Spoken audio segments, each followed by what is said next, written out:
Alright, what's going on, you guys? Welcome to Real Madrid Hub again. I'm your host, Dr. Jota. Okay, in this video, I'm going to try to analyze a little bit the game, the fixture between Chelsea and Real Madrid.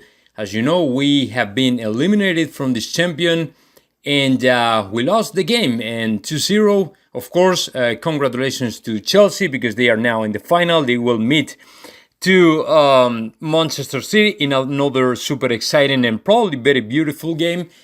But of course, I'm going to try to analyze the game from a Real Madrid fan perspective because this is obviously one of the hardest days over the last months, and we're not very used to be eliminated in the semi-final, as you know. So yeah, let me get started. Let me get into the details of this game, starting off with the experiment that Zinedine Zidane implemented in the game, which I think is something that nobody could understand really well. Because if you think about it, when we saw the starting 11 like minutes before the game, everybody thought that okay, Real Madrid is going to shape with a back line of 4 players, which is okay. I mean, everybody was thinking that Nacho Fernandez was going to be in the right back, and then maybe with Vinicius Junior, Hazard, and Benzema, they will be kind of, Vinicius in the left, and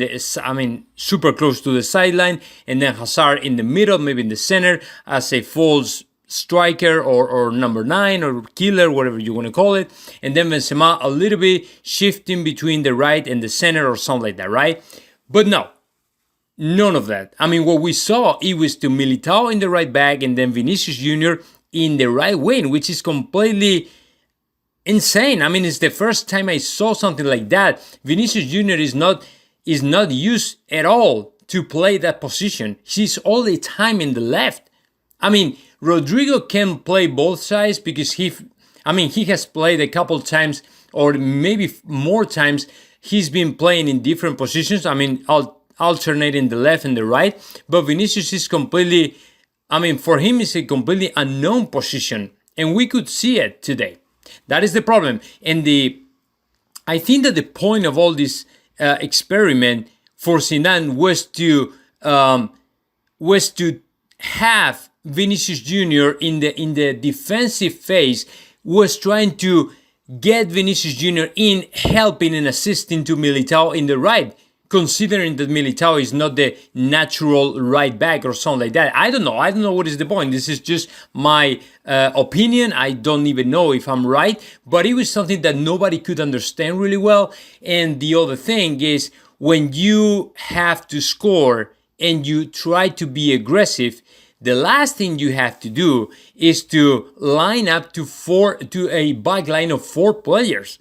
I mean, to me, today, it would have made more sense. It would have made more sense for Real Madrid to have a 3-man defense line, rather than the 4 back line. You know what I'm saying? Maybe with Militao, Ramos, and Nacho Fernandez, and then I don't know, man, maybe Mendy or Marcelo, and then in the right, or even you can use to Mendy even in the right wing, like a back wing, okay, because he's been playing before in that position, and then Marcelo in the left. I don't know, but or maybe Odriozola as a fullback, right, in the right, and then Marcelo in the left, or maybe Mendy in the left, but let Vinicius plays in his natural position, which is the left wing, right? And then in the middle, you can have to Casemiro, Modric, and Cruz, and then also Benzema and Vinicius, whether Benzema, Hazard, Vinicius, I don't know. It's up to you, but at least you have the players in their positions or close to those. You know what I'm saying?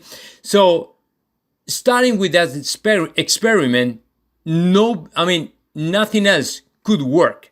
So, standing in that moment, what I saw, it was to Real Madrid trying to, take the ball, pass the ball, but without any depth. I mean, we couldn't go any deeper at any moment because we were trying to push through the center of the field.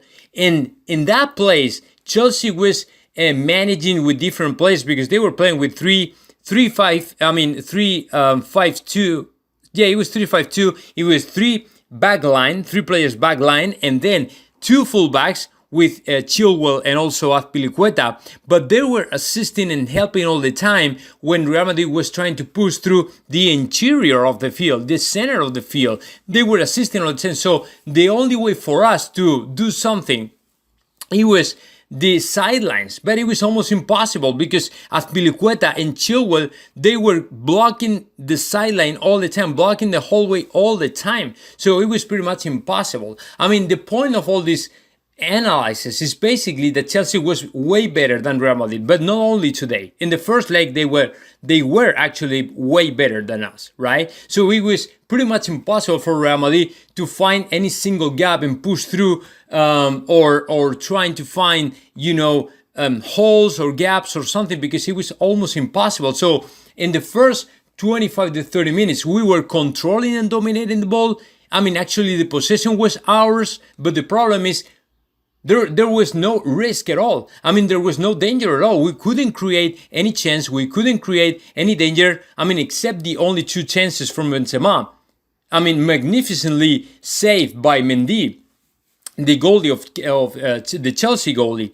I mean, other than that, we were screwed, man. There was nothing we could do about that, and we saw that, and we were aware of that very soon, very early in the game. So Chelsea noticed as well that we were failing in every single play, and they started to push through, to push up, to find the gaps, to find the holes, and they were actually score. But it was not considered because it was the first goal of Timo Werner, and it was not considered because he was offside. But in that moment, we could see that the experiment of Zidane was not working at all, because he was supposed to be Vinicius, the one who had to cover to Timo Werner, to Havertz, and he didn't. He was way back from Havertz, so there was no chance to cover anything. So until that moment, nothing was working, and then as the time was going by, it was getting tougher and tougher and worse. Because Chelsea was noticing that Real Madrid didn't have any idea, didn't have any plan, and we were conceding a little bit more meters of the field to Chelsea, and Chelsea was starting to get rid of the control and the position of Real Madrid, to get rid of the pressure of Real Madrid, and started to play a little bit better, and finding solutions, finding gaps, finding holes, finding ideas, creating, and of course scoring when they had to score. And actually the second half, we could see how Chelsea could score at least 3 to 4 goals more. When Pulisic came off the bench, man, it was a pain for Sergio Ramos. We could see that the defense line, starting with Sergio Ramos, it was so soft today. It was really soft, super soft today. I don't even know if this was the right game for Sergio Ramos to get back on track. Because we could see that it was tougher and tougher for him as the time was going by. So, in the run, every time he had to make the run, trying to pursue and chase to Pulisic or even Havertz, he was done. Chelsea was finding gaps all the time between the defense. We were trying to open wide the field, and that was actually better for Chelsea because they were finding gaps all the time, super big holes, massive holes in the defense line of Real Madrid. You know what I'm saying? So it was a mess. And let me tell you something else. What I saw as well was to Modric and Kroos completely exhausted, man. These guys cannot play it anymore. They have to rest.